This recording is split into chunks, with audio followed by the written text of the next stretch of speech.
ৰাহুল দে মণিপুৰ সম্প্ৰদায়লৈ কথা উঠাইছে আমি ৰাহুল দেক ধিক্কাৰ দিছোঁ ৰাহুল দেক গ্ৰেপ্তাৰ কৰিব লাগিব আমি মণিপুৰ সমাজত হি মাপ খুজিব লাগিব আৰু যেটো 1 লাখ টকা লৈ গৈছে বুলি কানি মিডিয়াক কৈছে হেতু আমাক ভিডিঅ' প্ৰুফ দেখাব লাগিব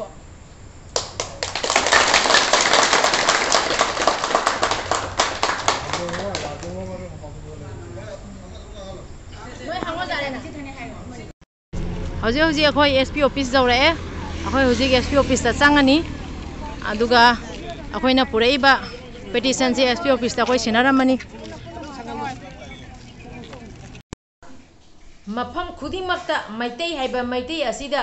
lup amatana ushit thawai raktaba yaroi haibegi achauba protest ama ekhoina hojaida pangdhok chagare adudi chinau mem video se yengminarasi aduga asina ekhoina Hozai DC office chacharuraga akoina petition pijarubagi saktamni adugi matungda asina muk akoina Hozai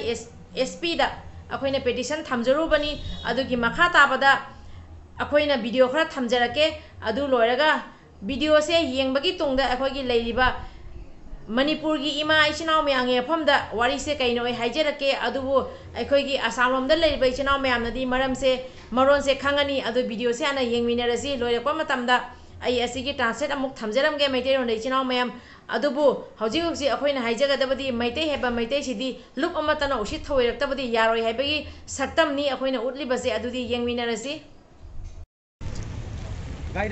mayam lai amaningda mayam puna moksu lai horen asi loraga mok MLA manakta muk chatkani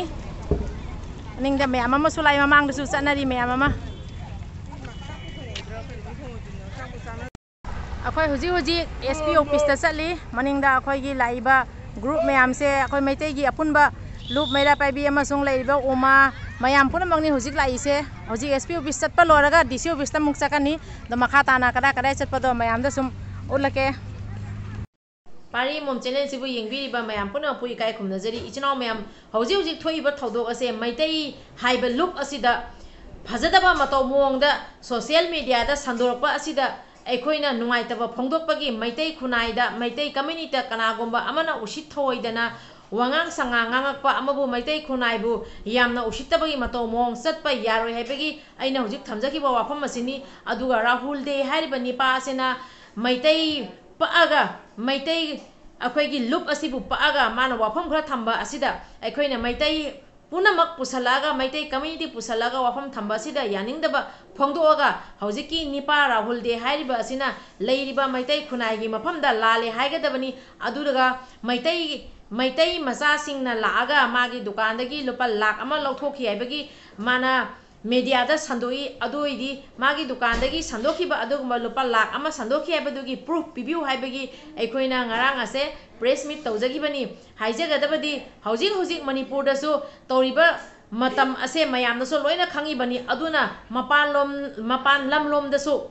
maitai khunai bu ushit thawai da bai mataw mong da kanagumba kam amana tawrakpa yaroi haibigi akoina protest chacharubani adudi ichinau mayam hojik haijagadabadi aikoina ngarang thamjaruriba asugumba petition ase akoi maitai mayamna apunbagi pangan utlubani aduga thopiraiba akoigi loop ichinau khudingmapu maitai ichinau khudingmapu amuka sohana pari mom channel gi maigi dagi thagatpa phongdok chari haijagadabdi apunmana pangan nebase akoina yamna phajana ngasidi hojai haiba lamdamsiga mayang yafamda utle aduga makha tana kari tawrai haibase mayang homsu thamjarake aduna ngarang nahandagi asung mathabak khara chatpadagi aina video se matam sana hakatpa ngamjadabani Haujiki Matamasida, Maitai Habase, Akogi, Sada Chiliba ESA, Maitegi Inina, Maitai Kunai Pakna, Maitaibu, Chenhanabagi Tabak Tong Toropada, Akoi Lay Mekadi, Maitai Masama, Lady Pau, Maitai Choptanaba, Maitai Kunai Hulaga, Amatana Yaro, Abegi Akoina, Chacharuba Portes, Nichana Mayam.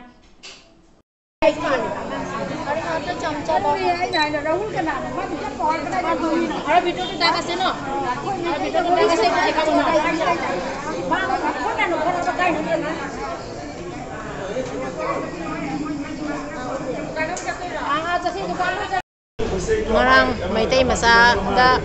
Mai Akoigi Tay Imam Mama Mangdu Sakare, Hojiksu Imam Mama Lai, Akoi Maitai da Mitup na usit thoi daba tawbadi yaroi haina adugi ngasi SP office ta SP una basali silorga amuk sathigada watli edina Gobindpur para moar husband ahisilu হাজবেণ্ডৰ দোকানত আমি bargaining কৰিছিলোঁ অলপ মানে জিলেপি লোৱাৰ কাৰণে আৰু মোৰ হাজবেণ্ডৰ লগত মিছবিহেভ কৰি আছে তেখেতে। তেতিয়া মই গৈছোঁ তেখেতৰ দোকানত, তাৰপিছত মই কৈছোঁ কি হ'ল তোমালোকে ইমান কাজিয়া কিয় কৰি আছে, মোৰ হাজবেণ্ডকে ইমান প্ৰেছাৰ দি আছে। তেতিয়া ৰাহুল দে কৈছে কি ইয়াৰ পৰা ওলাই যা, তই বুলি ব্যৱহাৰ কৰি পেলাই কৈছে ইয়াৰ পৰা ওলাই যা নহ'লে দিগদাৰ আছে। তেতিয়া মই কৈছোঁ তুমি এজন কাষ্টমাৰ হয়, তেতিয়া কাষ্টমাৰৰ লগত ইমান মিছবিহেভ কিয় কৰিছা। তেতিয়া সি কৈছে মোৰ দোকান হয়, মোৰ দেউতাকৰ দোকান হয়, মোৰ পাৱাৰ মই দেখাম বুলি ক'লে। তেতিয়া আমি উভতি আহিলোঁ, আহি পেলাই মোৰ হাজবেণ্ডৰ লগত মই কথা পাতোঁতে সিহঁতে 4-5জন গেং লৈ আহিছে। অহাৰ পিছত তাৰপিছত মোৰ হাজবেণ্ডক কৈছে ইয়াৰ পৰা ওলাই যা নহ'লে মই বিজেপি পাৱাৰ দেখাব লাগিব নেকি বুলি এনেকৈ ক'লে। কোৱাৰ পিছত মোৰ হাজবেণ্ডে ক'লে যে মই ফৌজি হয়, ফৌজি মানুহৰ ইমান পাৱাৰ আছে ময়ো দেখাব পাৰিম বুলি কওঁতে তেতিয়া মোৰ লগতে মিছবিহেভ কৰিছে, হাত উঠি হৈছে আৰু মই পৰিও গৈছোঁ বাছৰ ওচৰত আৰু ইটাটো লাগিছে, মই আপোনালোকক দেখাব পাৰিম। আৰু পিছত মই গৈ পেলাই মোৰ দাদাহঁতক ফোন কৰিলোঁ, তাৰপিছত ভেমক দাও আহিলে, ভেমক দাল জাষ্ট কণ্ট্ৰল কৰি আছিলে সিহঁতৰ কথা, তাৰপিছত ভেমক দাক পিছফালৰ পৰা এটেক কৰিছে সিহঁতে। তাকে আৰু মই ক'ব বিচাৰিছোঁ। ꯑꯗꯣ ꯋꯥꯐꯝ ꯑꯁꯤꯗꯤ ꯑꯁꯤꯇꯅꯤ ꯑꯗꯣ ꯑꯩꯈꯣꯏꯅ ꯍꯥꯏꯖꯒꯗꯕꯗꯤ ꯅꯤꯄꯥ ꯃꯆꯥꯁꯤꯅ ꯃꯩꯇꯩ ꯈꯨꯟꯅꯥꯏ ꯄꯛꯑ ꯉꯥꯡꯈꯤꯕꯅꯤꯅ ꯃꯩꯇꯩ ꯈꯨꯟ ꯃꯌꯥꯝ ꯑꯃꯒꯤ ꯃꯃꯥꯡꯗ ꯑꯩꯈꯣꯏꯒꯤ ꯃꯩꯇꯩ ꯀꯝꯃ꯭ꯌꯨꯅꯤꯇꯤꯒꯤ ꯃꯃꯥꯡꯗ ꯃꯍꯥꯛꯅ ꯂꯥꯜꯂꯦ ꯍꯥꯏꯕ ꯋꯥꯐꯝꯁꯦ ꯊꯝꯒꯗꯕꯅꯦꯅ ꯑꯩꯈꯣꯏꯅ ꯗꯤꯃꯥꯟ ꯊꯝꯖꯕꯅꯤ꯫ ꯑꯗꯨꯒ ꯂꯣꯏꯅꯅ ꯃꯍꯥꯛꯅ ꯃꯍꯥꯛꯀꯤ ꯗꯨꯀꯥꯟꯗꯒꯤ ꯂꯨꯄꯥ ꯂꯥꯛ ꯑꯃ ꯃꯥꯡꯈꯤ ꯍꯥꯏꯅ ꯍꯥꯏꯈꯤꯕ ꯑꯗꯨꯒꯨꯝꯕ ꯀꯃꯦꯟꯗꯨꯒꯤ ꯃꯇꯥꯡꯗ ꯃꯍꯥꯛꯀꯤ ꯗꯨꯀꯥꯟꯗ CC ꯀꯦꯃꯦꯔꯥ ꯂꯩ, ꯂꯨꯄꯥ ꯂꯥꯛ ꯑꯃ ꯄꯨꯈꯤꯕꯗꯨꯒꯤ ꯄ꯭ꯔꯨꯐ ꯄꯤꯌꯨ ꯍꯥꯏꯕꯒꯤ ꯋꯥꯐꯝꯁꯤꯅꯤ ꯊꯝꯃꯤꯕꯁꯦ꯫ ꯇꯨꯡꯗ ꯑꯃꯨꯛ ꯑꯁꯤꯒꯨꯝꯕ ꯏꯔꯥꯡ ꯍꯧꯗꯅꯕ ꯑꯃꯗꯤ ꯃꯩꯇꯩ ꯀꯝꯃ꯭ꯌꯨꯅꯤꯇꯤꯒꯤ ꯃꯊꯛꯇ ꯀꯅꯥꯒꯨꯝꯕ ꯑꯃꯠꯇꯅ ꯑꯣꯏꯅ ꯇꯅꯕ ꯀꯃꯦꯟ ꯄꯥꯁ ꯇꯧꯗꯅꯕꯒꯤꯗꯃꯛꯇ ꯑꯩꯈꯣꯏꯅ ꯍꯧꯒꯠꯂꯛꯄ ꯃꯇꯝꯗ ꯑꯁꯤꯒꯤ ꯋꯥꯐꯝꯁꯦ ꯑꯩꯈꯣꯏꯅ ꯊꯝꯖꯕꯅꯤ꯫ ꯑꯗꯨꯅ ꯍꯥꯏꯖꯒꯗꯕꯗꯤ ꯂꯩꯔꯤꯕ ꯃꯐꯝ ꯈꯨꯗꯤꯡꯃꯛꯇ ꯏꯆꯤꯟꯅꯥꯎ ꯃꯌꯥꯝ ꯄꯨꯝꯅꯃꯛꯅ ꯍꯧꯒꯠꯂꯛꯄ ꯃꯇꯝꯗ ꯃꯩꯇꯩꯗ ꯑꯁꯤꯒꯨꯝꯕ ꯎꯁꯤꯠ ꯊꯑꯣꯏꯗꯕ ꯌꯥꯗꯦ ꯍꯥꯏꯕꯁꯦ ꯍꯧꯒꯠꯂꯛꯄ ꯃꯇꯝꯗ ꯑꯩꯈꯣꯏꯅ ꯄ꯭ꯔꯣꯇꯦꯁ ꯇꯧꯍꯧꯔꯒ ꯑꯗꯨꯒꯤ ꯆꯞ ꯆꯥꯕꯤ ꯄꯤꯒꯗꯕ ꯆꯩꯔꯥꯛ ꯑꯩꯈꯣꯏꯅ ꯄꯤꯍꯧꯕꯁꯦ ꯑꯗꯨꯛꯀꯤ ꯃꯇꯤꯛ ꯗꯔꯀꯥꯔ ꯇꯥꯕ꯭ꯔꯥ ꯍꯥꯏꯅ ꯈꯟꯖꯩ꯫ ꯑꯗꯣ ꯏꯆꯤꯟꯅꯥꯎ ꯃꯌꯥꯝ ꯑꯩ ꯚꯤꯗꯤꯑꯣꯁꯦ ꯌꯥꯝꯅ ꯁꯥꯡꯅ ꯉꯥꯡꯖꯔꯔꯣꯏꯒꯦ, ꯉꯔꯥꯡ ꯅꯍꯥꯟꯗꯒꯤ ꯆꯦꯟꯊꯣꯛ ꯆꯦꯟꯁꯤꯟ ꯇꯧꯕꯒꯤ ꯈꯣꯟꯁꯤꯁꯨ ꯈꯔ ꯇꯥꯔꯦ꯫ ꯑꯗꯣ ꯃꯊꯪ ꯚꯤꯗꯤꯑꯣꯗ ꯑꯃꯨꯛ ꯎꯅꯔꯁꯤ, ꯀꯔꯤ ꯑꯣꯏꯕ ꯀꯃꯥꯏꯅ ꯇꯧꯕ ꯍꯥꯏꯗꯤ ꯃꯊꯪ ꯚꯤꯗꯤꯑꯣꯁꯨ ꯑꯁꯨꯝ ꯍꯥꯞꯆꯔꯛꯀꯦ꯫ ꯉꯁꯤꯒꯤꯗꯤ ꯚꯤꯗꯤꯑꯣꯁꯦ ꯃꯇꯥꯡ ꯑꯁꯤꯒ ꯂꯣꯏꯁꯤꯟꯖꯔꯒꯦ꯫ ꯚꯤꯗꯤꯑꯣꯁꯤꯒ ꯑꯁꯣꯏ ꯑꯔꯥꯟ ꯌꯥꯎꯈꯤꯕ ꯀꯌꯥ ꯂꯩꯔꯒꯁꯨ ꯉꯥꯛꯄꯤꯌꯨ ꯍꯥꯏꯅ ꯌꯦꯡꯕꯤꯔꯤꯕ ꯃꯌꯥꯝ ꯄꯨꯝꯅꯃꯛꯀꯤ ꯃꯐꯝꯗ ꯏꯀꯣꯛ ꯅꯣꯟꯖꯔꯤ꯫ ꯀꯪꯂꯩꯄꯥꯛꯅ ꯌꯥꯏꯐꯔꯦ, ꯏꯕꯨꯙꯧ ꯄꯥꯈꯪꯕꯅ ꯌꯥꯏꯐꯔꯦ꯫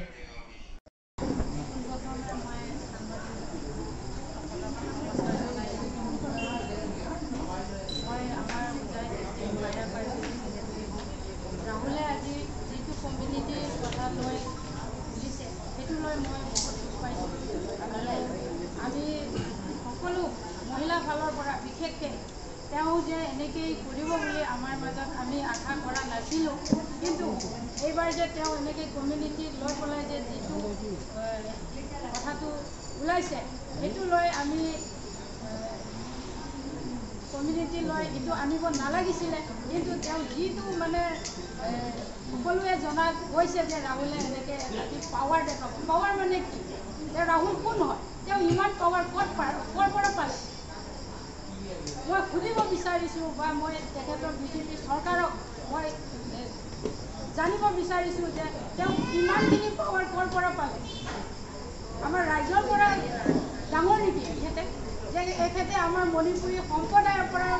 যে এনেকৈ সম্প্ৰদায় লয়, অসমীয়া সম্প্ৰদায় লয় তেনেকৈ কোৱাটো আমি বহুত বেয়া পাইছোঁ।